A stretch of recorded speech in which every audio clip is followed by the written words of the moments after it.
एक बार एक गुरु ने अपने सभी शिष्यों को आगे की पढ़ाई करने के लिए एक ज्ञानी संत के आश्रम में भेजा। कुछ दिनों के बाद एक शिष्य को छोड़कर सभी शिष्य गुरु के पास लौट आए। गुरु ने जब शिष्यों से प्राप्त किए हुए ज्ञान के बारे में पूछा तो शिष्यों ने बताया कि उन्होंने कई शास्त्रों और पुराणों का अध्ययन कर लिया है। गुरु यह सुनकर बहुत प्रसन्न हुए कि उनके सभी शिष्यों ने बहुत सारे ग्रंथ और शास्त्रों का अध्ययन कर लिया है। कुछ दिनों बाद छूटा हुआ शिष्य भी आश्रम लौट आया। गुरु ने कहा, तुम सबसे बाद में आए हो, इसका मतलब तुमने बहुत सारा ज्ञान अर्जित कर लिया होगा। तब उस शिष्य ने कहा, हे गुरुवर, मैं कुछ नहीं सीख कर आया हूँ, बल्कि जो कुछ आपने सिखाया था वह भी मैं भूल चुका हूँ। शिष्य का जवाब सुनकर गुरु को बहुत गुस्सा आया और उस दिन के बाद से गुरु के मन में उस शिष्य के प्रति सारा स्नेह खत्म हो गया। धीरे धीरे समय बीतने लगा। एक दिन वह शिष्य गुरु की मालिश कर रहा था। मालिश करते करते अचानक उसके मुंह से निकला, मंदिर तो बहुत सुंदर है, पर अंदर भगवान की मूर्त नहीं है। गुरु ने जब यह सुना तो उनके क्रोध का कोई ठिकाना न रहा। उन्हें लगा कि शिष्य ने यह बात उनके लिए ही कही है।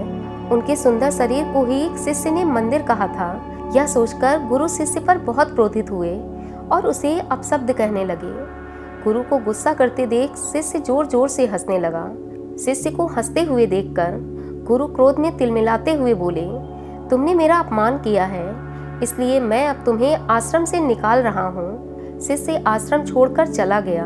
एक रोज गुरु जब कक्ष में बैठे हुए थे तब शिष्य वहां पर आया। गुरु शास्त्रों का अध्ययन कर रहे थे, इसलिए शिष्य चुपचाप वहीं बैठ गया।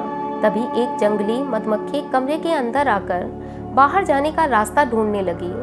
जिस दरवाजे से वह आई थी वह दरवाजा अभी भी खुला था, किंतु अंधी होकर वह कमरे में इधर उधर रास्ता ढूंढने लगी और जो खिड़की बंद थी उसी रास्ते से निकलने के लिए वह बंद खिड़की पर जाकर बार बार टकरा रही थी, जिस कारण उसके शरीर में बहुत सी चोट आ गई। उसकी भनभनाहट कमरे के शांत वातावरण में गूंजने लगी। उसने खड़े होकर मधुमक्खी से कहा, ऐ नासमझ मधुमक्खी, वह दरवाजा नहीं खिड़की है जो बंद है।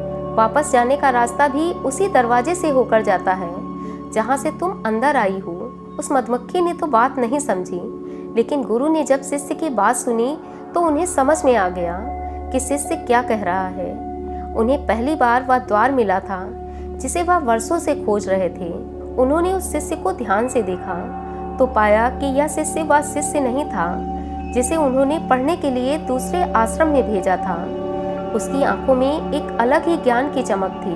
वह समझ गए थे कि इसने वहाँ जो कुछ भी सीखा था वह साधारण सीख नहीं थी। इसने कुछ सीखा नहीं बल्कि जान लिया था उस असाधारण अद्भुत चीज को।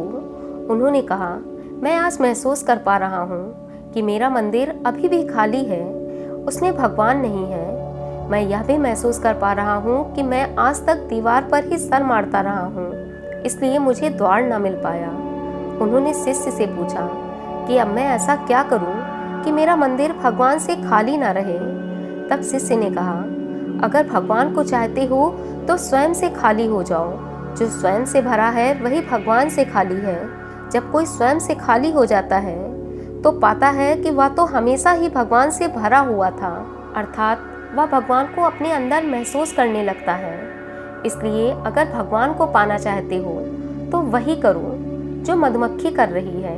गुरु ने देखा कि मधुमक्खी चुपचाप दीवार पर शांति से बैठी हुई है। गुरु ने तब महसूस किया कि उसके अंदर अंधेरे में एक बिजली सी कौंध गई। उन्होंने देखा कि मधुमक्खी उसी द्वार से जा रही है जिस द्वार से वह आई थी। उसे बाहर जाने का रास्ता मिल गया था। वह समझ गए थे कि जब चित्त अर्थात मन शांत होता है तो द्वार मिल ही जाता है।